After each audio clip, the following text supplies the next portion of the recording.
Bienvenue dans cette vidéo qui a pour objectif de comprendre ce qu'il se passe microscopiquement lors d'un changement d'état, ainsi que d'identifier les transferts thermiques ayant lieu. Nous avons vu précédemment qu'il existe 3 états de la matière, solide, liquide et gazeux. De même, il existe 6 changements d'état possibles. Pour que ces changements d'état aient lieu, il faut jouer sur l'un des paramètres. Un moyen de faire changer la matière d'état est donc de changer la température. Soit on augmente, soit on la diminue. La question est, pourquoi il faut changer la température pour changer l'état de la matière? La réponse se trouve à l'échelle microscopique. En effet, quelle que soit la température de la matière que l'on étudie, les constituants, c'est-à-dire soit des atomes, soit des molécules, soit des ions selon la situation, bougent en permanence avec une amplitude plus ou moins importante qui dépend de la température. C'est l'agitation thermique de la matière. S'il bouge, c'est qu'il possède une énergie qui est reliée à la température. C'est l'énergie thermique. Cette énergie est proportionnelle à la température, c'est-à-dire plus la température sera élevée, plus les constituants vont avoir de l'énergie thermique et donc plus les constituants bougeront. Sur un axe croissant de température, on retrouve l'état solide, l'état liquide et enfin l'état gazeux. L'agitation thermique sera donc la plus importante à l'état gazeux, un peu plus faible à l'état liquide et enfin très faible à l'état solide. De plus, chaque état de la matière est caractérisé par les interactions entre ses constituants qui sont plus ou moins fortes selon l'état de la matière. À l'état solide, les interactions sont importantes et ont pour conséquence que les constituants sont rangés de manière ordonnée. De ce fait, les constituants auront peu de liberté de mouvement, ce qui explique que l'agitation thermique est faible à l'état solide. À l'état liquide, puis à l'état gazeux, les interactions entre les constituants seront de moins en moins importantes. Les constituants auront alors plus de liberté de mouvement et l'agitation thermique sera de plus en plus importante. Prenons l'exemple des tables dans la salle de classe.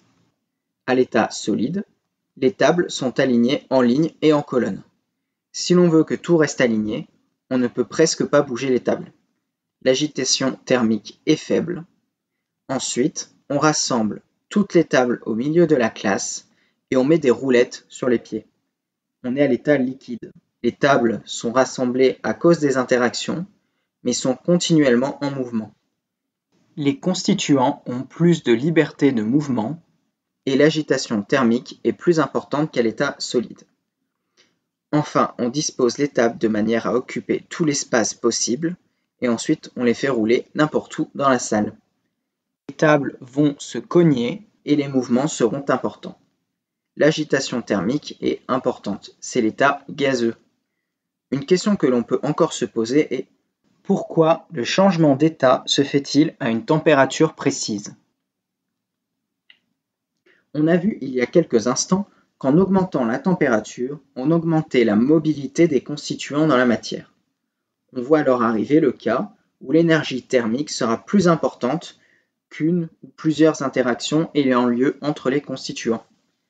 Cette interaction va alors se casser et cela va accorder davantage de liberté de mouvement aux constituants. La matière a changé d'état. C'est la même idée que l'utilisation d'un bélier pour casser une porte. Imaginons que l'on est au Moyen Âge et que l'on veut casser la porte d'un château avec un bélier pendant un siège. Le bélier symbolise les constituants de la matière et la porte symbolise une ou plusieurs interactions. À de petites amplitudes, le bélier ne pourra pas briser la porte du château, mais au fur et à mesure de l'augmentation de l'amplitude des mouvements du bélier par ceux qui le manipulent, la porte se fragilise et à une certaine amplitude, elle cède. C'est exactement pareil pour les constituants de la matière qui, avec une certaine énergie thermique, sont capables de briser une ou plusieurs interactions. On va résumer cette explication du changement d'état avec une courbe modélisant l'évolution de la température en fonction du temps. On démarre à des températures négatives. On est à l'état solide et l'agitation thermique est faible. On augmente la température et l'agitation thermique augmente en conséquence, jusqu'à atteindre la température de fusion. À cette température de changement d'état, l'agitation thermique est suffisante pour casser une partie des interactions entre les constituants. On passe donc à l'état liquide et les constituants ont une liberté de mouvement plus importante. On continue d'augmenter la température. Les mouvements des constituants dus à l'agitation thermique sont de plus en plus importants, même si ces constituants restent proches les uns des autres à cause des interactions. Quand on atteint la température de vaporisation, l'agitation thermique est suffisante pour casser une autre partie des interactions, et la matière passe à l'état gazeux.